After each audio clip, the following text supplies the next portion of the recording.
And welcome to Stallions Baseball here at Cantines Field. This is Curtis Jorgensen. And that's Biko Skalla. And we have baseball underway. Joe Nellis on the mound for the Stallions as they look to take out the Albany Dutchman. The Stallions, the last team in the East, trying to clinch that fourth playoff spot. The Dutchmen already have punched their ticket, so they're just trying to play spoiler tonight against Saugerties. Yeah, Stallions so close to clinching that fourth spot. They had a great chance to do it yesterday when they had a doubleheader against the Onondaga Flames, but unfortunately they dropped both of those games, so each game getting more and more critical for them now. Yeah, the magic number down to 2.5, but that means the Stallions have to win at least 2.5 games, or Utica has to lose 2.5 games, something that will probably happen, but a disaster can happen, and Utica can catch fire. The Stallions are not in yet. Nellis walks the leadoff man, Nick Estrella. That's his second base on balls given up tonight, and that'll bring up the third baseman, Chase Allen, with a man on first and nobody out. And it's a bouncer in the dirt. Good play by Polcheski to grab that cleanly. No place for Estrella to go. Chase comes in hitting .268, 16 runs scored, 3 home runs, which is second on the Dutchman, and 16 RBIs. Brant Holland with 5 home runs, not in the lineup tonight, but he is the only man ahead of Allen and ding-dongs this year. And Beeks, we just saw that stop from Polcheski, which was a pretty impressive stop. I'm seeing it here on the broadcast. And that's going to be huge tonight if Nellis is going to be successful as well. Because as we've been saying all night, when he's on point, he's on point. But tendency to be wild. And if Polcheski can block some of the balls he throws in the dirt back there, it can definitely minimize the effect of some of the walks that he gives up.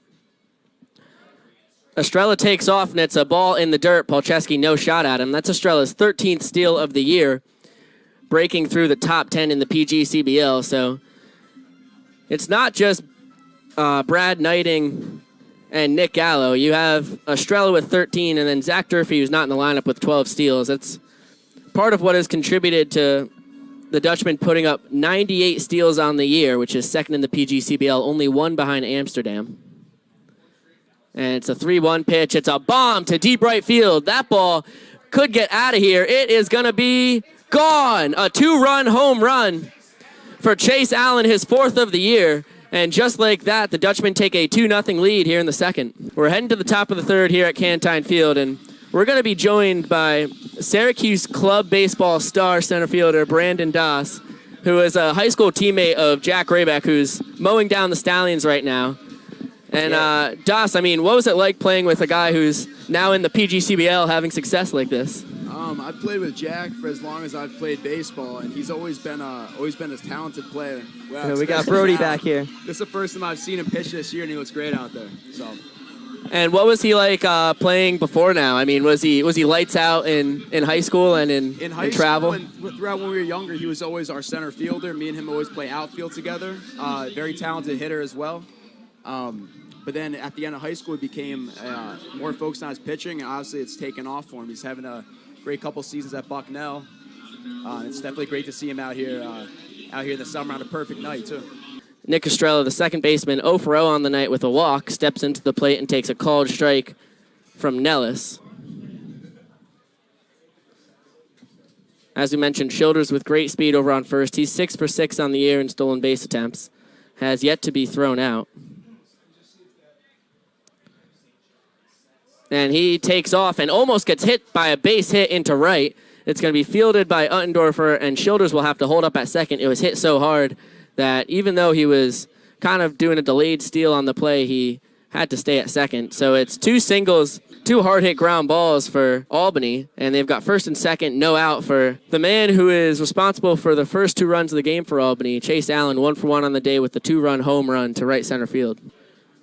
Trace Tyre over at first as I feel like a broken record. Even though he's the first baseman, he'll run. He's 5 for 6 on the year in stolen bases. There's only one Dutchman without a stolen base this year. That's the leadoff man, Griffin Herrera, who is 0 for 3. Literally every other Albany player has a stolen base. That's a hard ground ball to Kelder. He flips on to second for the force out, and the hit by pitch is pitched around by Schuer. 1 man left on base, no hits, no runs, and at the end of 4.5, it's 4-0 Albany over Saugerties from the Stallions broadcast booth here at Cantine Field. And Biko, What's up, Kurt? I hear the circus music, which can only mean one thing. There's got to be some on-field shenanigans, huh? Yeah, some side field shenanigans. Yeah, actually. that's true. They're if not they actually put them on the field, it would be very hard for the Dutchman players to warm up. That's a great point, Kurt. But they do have them on the side of the field. It looks like we're going to have a sponge bucket water race thing, I think is the technical term. You really got to train for this one hard beforehand. And Yeah. you can see it out there with these guys. None of them even losing a step. I mean, That's right, powering Kurt. through. And I hope you recognize the birthday boy in the middle there with the blinking light on his shirt. We'll see if Brody can come away with the W. And he does win. Brody with the big win. Two bigger guys around him, but the little guy able to steal the show. He's getting a taste of everything Stallions related. He came up and said, "Go Stallions" here on our broadcast before. He announced the half an inning over with PA announcer Rob Vanderbeck, and now he takes the W in our sponge water bucket race thing. Big night for Brody. Big night for Brody. Overall, great birthday for him so far. And congratulations for him. I mean, I'm sure he was working hard, for weeks leading up to this, and I mean, it's really showing. Well, yeah, when you know your birthday's coming up and it only comes around one time a year, that's your shot at the sponge race, and he was able to capitalize. Great job, Brody, as Clay Simmons, the Stallions DH, takes a big swing and miss at the fastball from Jack Gravick, as he's a guy on the mound you don't want to see out there again if you're a Stallions fan. He's been phenomenal tonight. No hits, no walks, but that one's ripped down the right field line. There's the first hit of the night for Saugerties. Clay Simmons rounding first. He's going to second, and he will stay there. He's going to be in there with a stand-up double. Clay Simmons takes the words right out of my mouth. There's the first hit for the Stallions, and they have a man on second with nobody out.